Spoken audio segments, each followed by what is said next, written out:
bahwa Dia datang membawa damai. Dia telah datang di dalam kesukaan seperti matahari pada pagi hari menyinari dunia ini dengan kilauan cahaya. Dia datang dengan kasih dalam bayi Maria, terlahir dengan kesederhanaan.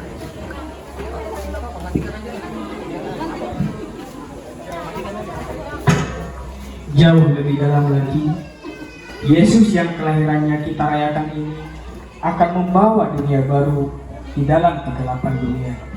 Akan ada terang yang menguasai hidup kita.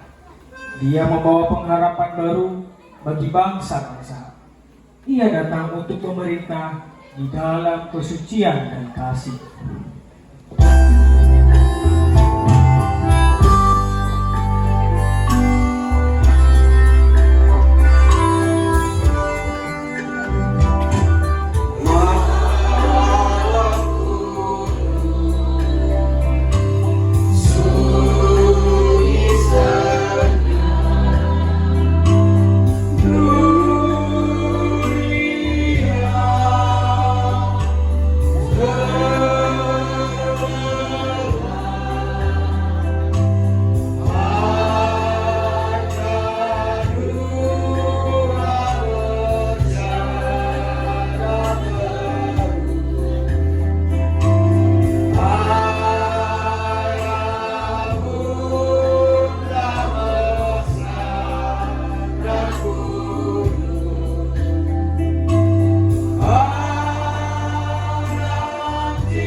Kemuliaan bagi Allah di tempat yang maha tinggi, buat segala karunia dan damai sejahtera-Mu yang boleh kami terima hingga saat ini. Lebih pada malam hari ini Bapa, buat sukacita dalam perayaan Natal yang boleh kami selenggarakan di hari kehidupan yang hingga sampai saat ini berjalan. Kau lihat Bapa, kemuliaan nama-Mu telah kami gaungkan lewat lagu pujian. Dan pada saat ini Bapa, mari sempurnakan sukacita kami ketika kami mau mendengarkan firman Tuhan yang memperlengkapi kami untuk menyambut Engkau di dalam perayaan Natal kami pada saat ini. Kau berkati hati dan pikiran kami agar kami senantiasa boleh mendengar dan melaksanakannya dalam kehidupan kami. Dalam Kristus Yesus kami berdoa dan mengucap syukur. Amin. Shalom. Shalom. Shalom. Shalom. Selamat Natal untuk kita semua. Selamat Natal. Selamat Natal untuk kita semua. Seperti yang kita tahu pada saat ini, Bapak Ibu serta saudara-saudara yang terkasih dalam Kristus Yesus, firman Tuhan yang menyapa kita di dalam perayaan Natal Agar Group ini, sesuai yang dikasih oleh panitia kepada kami, melayangkan firman Tuhan pada saat ini yang tertera di dalam perayaan Natal kita, yang diambil dari kitab Amsal pasal yang ke-17 ayat yang ke-17. Mari kita bacanya bersama-sama. Seorang sahabat menaruh kasih setiap waktu dan menjadi seorang saudara dalam kesukaran. Kita ulangi sekali lagi, dua-dua ya. Seorang sahabat menaruh kasih setiap waktu dan menjadi seorang saudara dalam kesukaran. Sebelum kita sampai ke dalam usaha firman Tuhan pada saat ini, sebagian dari kita sudah tahu siapa saya terlebih jemaat, tapi pada saat ini juga yang berkumpul, ada yang jemaat baru, ada yang juga dari gereja kita, yaitu gereja Bapak Gereja Susilahi. Maka pada saat ini izinkan kami memperkenalkan diri kami, karena sesuai kata pepatah, tak kenal maka tak sayang. Kalau sudah kenal maka jangan sayang. Asa unang bapak terhubung indah. Jadi izinkan kami adalah calon pendeta Elvin Ebenezer Huta Barat. Ibu yang melahirkan saya, Ibu Boro Aritonang Simare-Mare. Orang tua bertempat tinggal di perdagangan. Mungkin sebagian tidak tahu karena memang tidak ada di peta dunia. Tapi kalau untuk peta kecamatan masih dapat. Pokoknya kalau dibilang dekat dari 50. Kalau pernahnya kita hampir 10 menit dari situ. Disitulah orang tua bekerja juga sebagai bagian dari perusahaan yang tahun depan akan masuk masa purna bakti atau masa bebas tugas di PTPN 3 Nusantara. Saya anak kedua dari 3 bersaudara, abang yang sudah menikah, kami puji Tuhan belum, dan satu lagi adik perempuan di bawah saya sekarang juga di dekat orang tua kerja di sana. Itulah boleh perkenalan singkat yang kami ceritakan kepada Bapak Ibu sekalian. Sekali lagi saya ucapkan kepada kita Shalom. Shalom. Bapak Ibu saudara-saudari yang terkasih dalam Kristus Yesus. Tentu firman Tuhan ini bukan hal yang lumrah, bukan hal yang jarang kita dengar, dan bukan hal yang jarang kita buat di dalam update status kita.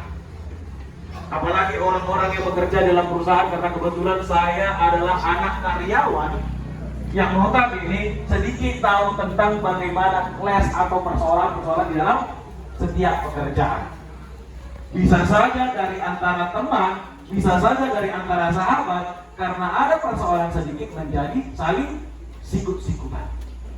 Bisa saja dari seorang yang sikut-sikutan, bisa aja yang sinis katanya dia. Tetapi karena semua ada kepentingan, bisa menjadi seorang sahabat yang baik.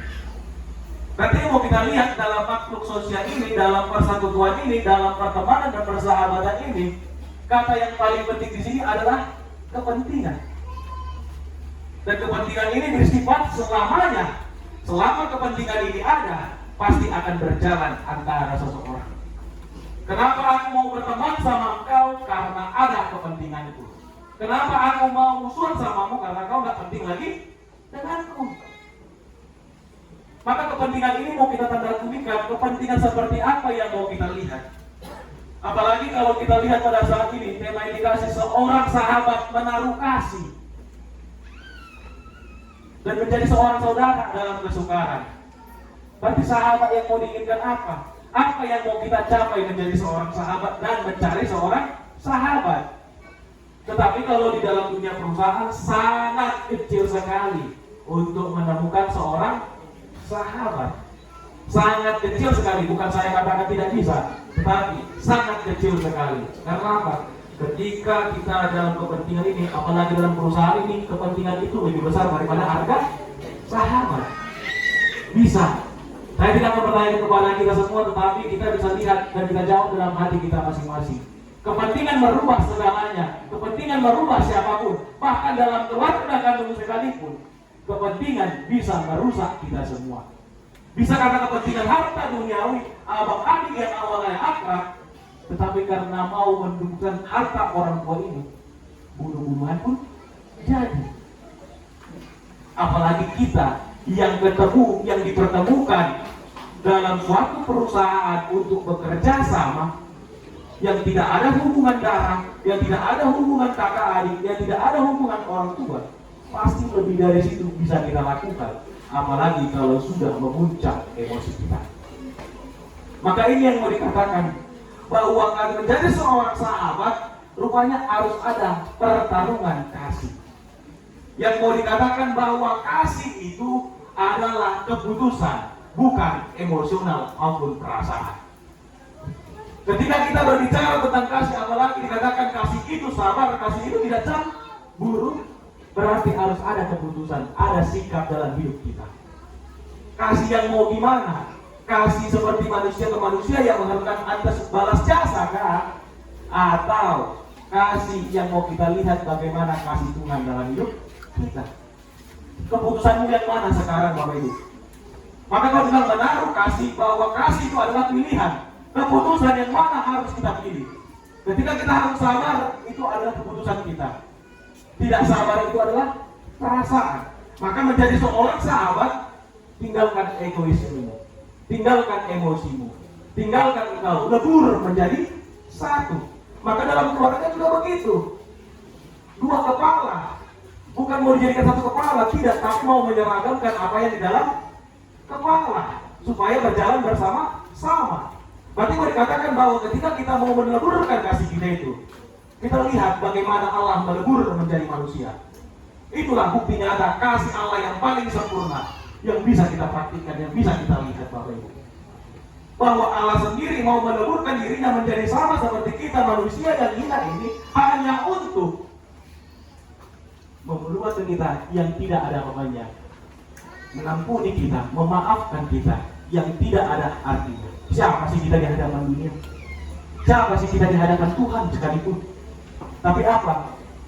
Tuhan yang mencari kita dan turun ke dalam dunia ini agar engkau tidak binasa melainkan beroleh hidup yang kekal. Di sini kita lihat bagaimana keputusan Allah di dalam Dia sebagai kita ciptaannya, bahwa Allah tak mau ciptaan itu sia-sia. Maka begitu juga dalam hidup kita. Mau selama ini hubungan kita terasa sia-sia ketika kita tidak punya keputusan, apalagi orang yang pelin-pelan, orang yang ragu-ragu, orang yang tidak pernah tegak di dalam hidupnya. Kemana angin mengalahkan dia, ke situ dia. Tidak punya nilai dalam hidupnya. Maka dikatakan bahwa ketika kita mau menaruhkan kasih, ingat kasih apa yang mau kita taruhkan, apa yang mau kita letakkan, apa yang mau kita perjuangkan. Itu yang menjadi seorang sahabat. Bagaimana Allah yang juga sudah kita lihat begitu hebatnya dia, dari seorang yang suci menjadi yang hina hanya untuk kita. Berarti juga dengan kita, yang seorang yang aturan ada tahta, tetapi karena kita hanya mau mencari sahabat, kita hilangkan itu. Kita bersama-sama. Dan begitu juga di dalam kehidupan kita. Maka dikatakan menaruh kasih, bahwa dikatakan inilah yang mau kita lihat. Kasih adalah keputusan dalam hidup kita. Kasih adalah yang harus kita buat. Kasih yang bagaimana? Maka kasih itulah yang mau kita lihat, bahwa belajar kasih ini rupanya nggak gampang. Belajar kasih ini nggak ada tamatnya. Belajar kasih ini nggak ada sekolahnya. Justru pengalaman itulah yang membawa kita. Bahwa lihat itu ketika kita melampauinya, disitulah keimanan kita bertambah.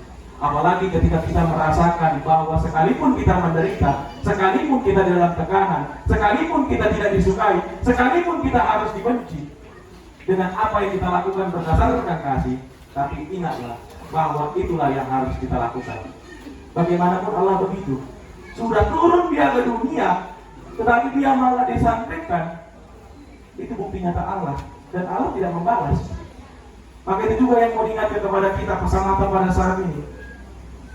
Menaruh kasih yang dari Allah, karena Allah telah memberkati kita di luar, Allah telah mengasihi kita di luar, sehingga tidak ada alasan kita untuk tidak mengasihi sekalipun siapapun itu, termasuk musuh kita. Ingat, bukan karena supaya kita memberi akan diberi Allah, tidak, karena kita telah diberi Allah lagi Tuhan, maka kita menjalankan untuk memberi. Maka ini juga yang menjadi semboyan di dalam gereja kita. bahwa diberkati untuk menjadi berkat. Bukan diberkati untuk mendapat berkat, tidak. Diberkati untuk menjadi berkat, itulah bahwa kita telah dikasihi, maka kita harus mengasihi. Dan pesan yang kedua, kita boleh lihat bahwa seorang saudara dalam kesukaran. Ini yang gampang-gampang susah, susah-susah gampang. Banyak kawan, bisa kita baca, oh banyak uangnya. Nggak ada kawan, kita lihat, oh nah bos ini yang miskinnya itu. Atau banyak kawannya, dia pandai dalam tanda kutip menjilat.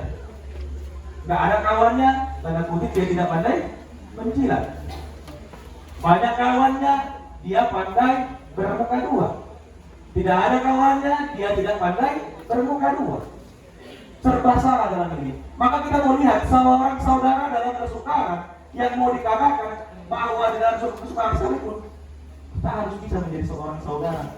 Masa sulit sekalipun, maka menjadi seorang sahabat itu tidak cukup hanya menaruh kasih. Bahkan di dalam kesukaran sekalipun kasih itu harus ada. Bagaimana dengan cara kita melihat bahwa ketika dia salah, ketika dia dalam pergumulan, ketika dia dalam sebuah permasalahan yang hebat, di situ kita hadir. Bukan malah mau menjatuhkan dia, bukan malah mau membuat dia sejatuh-jatuhnya, tidak. Tetapi menjadi seorang sahabat adalah ketika tak ada lagi orang yang mau menolong kita. Kita lihat bagaimana Allah mau menolong kita. Dalam masa sekali sulit pun, ketika kita sudah sibuk mengkoling semua yang kita anggap selama ini, teman kita, saudara kita, abang kita, adik-adik kita, lain kita, apapun itu. Tetapi ketika tidak ada sekalipun lihat, di dalam penderitaanmu, Allah juga hadir. Di dalam penderitaanmu sekalipun, Allah itu hadir. Cuman, bagaimana kita mau lihat dari sisi kacamata yang mana? Kalau dari sisi kacamata emosi, mungkin kita akan frustasi, mungkin kita akan marah, dan mungkin kita akan menghujat Allah. Tetapi kalau kita masih bisa melihat di dalam masa kesukaran sekalipun, dari sisi keimanan kita, dari sisi kekristenan kita, dari sisi kita muridnya Tuhan, kita baru melihat bahwa Allah hadir di dalam hidupnya. Maka ini dikatakan bahwa di dalam Rasul Paulus juga yang dikatakan ada terpilih bersukacitalah senantiasa. Yang mau dikatakan bahwa Paulus itu mau dilihat bersukacitalah senantiasa itu bukan harus kita hilangkan masalah, tidak. Tetapi kita lihat dalam masalah sekalipun Tuhanku membantu. Dalam masalah sekalipun Tuhanku ada. Maka tidak ada alasan kita untuk tidak bersukacita. Maka begitu juga dengan kesukaran. Bagaimana masa kesukaran itu? Kita harus bersukacita. Kalau kita pandai melihatnya. Dan bahkan bagaimanapun pekerjaan itu berat, permasalahan itu berat, silih berganti, bahkan belum habis 1 tambah 3. Setelah hilang 1 rupanya 5 menit lagi datang. Itu yang harus kita syukuri. Itu yang harus kita sukacitakan. Karena rupanya Tuhan masih sayang, sehingga Tuhan tak mau membuat kita jadi lupa diri. Tuhan tak mau membuat kita jadi hilang dalam jati diri kita sebagai muridnya. Karena manusia ini pada dasarnya memiliki daya sombong atau tinggi hati yang tidak bisa diukur. Apalagi kalau sudah diletakkannya berbau namanya duniawi, pasti manusia itu cepat sekali berubah. Pasti manusia itu cepat sekali bisa 360 derajat perubahannya. Maka ini harus kita dapatkan. Bisakah kita menjadi seorang saudara dalam kesukaran? Apalagi di tengah-tengah pekerjaan kita, di tengah-tengah persekutuan kita, di tengah-tengah kehidupan kita yang sebagai makhluk sosial ini. Apakah kita hanya teman di saat kawan kita itu ada dan menjadi musuh di saat kawan kita itu tidak ada? Itu yang menjadi pergumulan kita saat ini. Atau malah kita masih menjadi seorang yang susah melihat orang senang dan senang melihat orang susah. Maka itu yang harus kita ingat, Bapak Ibu. Dan itulah yang menjadi renungan kepada kita saat ini, perayaan Natal ini. Walaupun ini dari kitab Perjanjian Lama yang belum ada diceritakan bagaimana kelahiran Yesus tersebut, tetapi inilah menjadi perantara kita yang menghantar kita juga bahwa Allah pun juga dalam perjanjian lama telah berjanji akan menurunkan yang dikasihinya untuk kita menjadi sahabat. Dan jelas dikatakan di dalam Yohanes bahwa kaulah sahabatku, kita sebagai umatnya. Maka ketika kita sudah dianggap sahabat, kenapa kita tidak mampu menjadikan sahabat semua? Karena Tuhan menjadikan kita semua sahabat. Itu yang harus menjadi tamparan keras dalam hidup kita. Itu yang harus menjadi perenungan yang besar bagi kita. Maka pada perayaan Natal ini yang kita boleh lihat, kita jalani, apalagi 2 hari terakhir ini melihat panitia yang bekerja keras, begitu capek. Ingatlah, ini bukan perjuangan yang hanya sekedar seremonial. Kalau kita anggap ini seremonial, terserah. Tetapi kalau kita imani bahwa ini merupakan perjalanan iman, itu yang akan menguatkan kita. Sekalipun ini adalah acara 2M kepada panitia, yaitu mandor mulyate atau proyek setengah M atau setengah mati, tapi inilah yang menjadi bagian kita bahwa kita mau menunjukkan Allah hadir dalam ini, bukan menunjukkan kita besar di sini. Itu perayaan Natal ini. Maka kita tunjukkan bahwa dalam perayaan Natal ini, bahwa biarlah nama Tuhan semakin besar, kita semakin kecil, yang mau menunjukkan bahwa kita juga beruntung punya sahabat seperti Tuhan.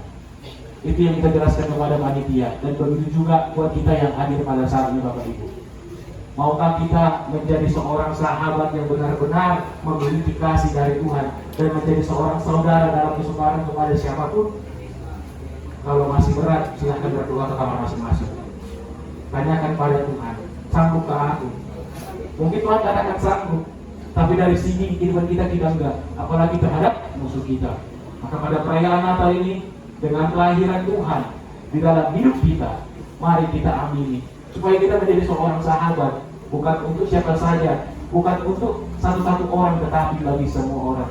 Agar pesan itu tersampaikan bahwa Tuhan sudah menjadi sahabat kepada kita, maka kita harus bersahabat bagi semua orang. Amin. Tuhan memberkati kita. Kita berdoa.